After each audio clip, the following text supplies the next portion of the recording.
Kemi Badenoch this morning, who wants to clarify the Equality Act to ensure the protected characteristic of sex is defined as biological sex.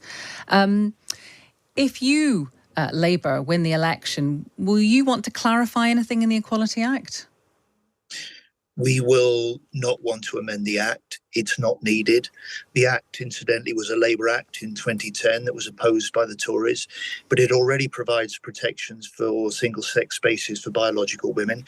It already provides a definition of a woman, and sex and gender are different. What is needed is clearer guidance for service providers from the NHS to sports bodies and even prisons on what single-sex exemptions need to be. And the best way to do that is in guidance, not primary legislation.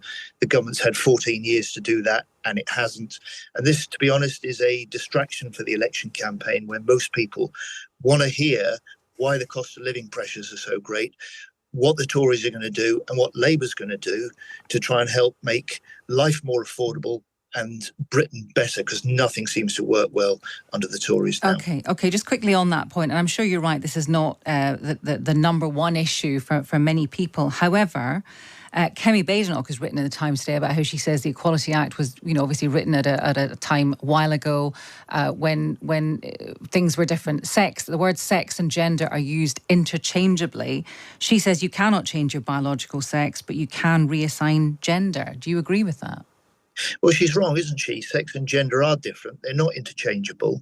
And she's wrong, I'm afraid, to say that complex legal change is going to sort the problem out. This can be done. We can learn the lessons about what they got wrong in Scotland, but we don't need to do it by primary legislation, and we should do it by guidance and sensible discussion. But isn't this just passing the buck to the NHS and other, this is something that No, it's not. Sorry, guidance is government guidance. The NHS will have a view. Service providers in the NHS want the clarity because they back, as Labour has always argued, for single-sex, female-only wards, which, of course, have become much more difficult with the general pressure and problems in the NHS.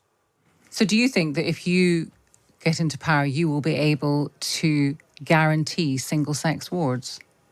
Yes, we will. We will set that as part of our reforms for the NHS.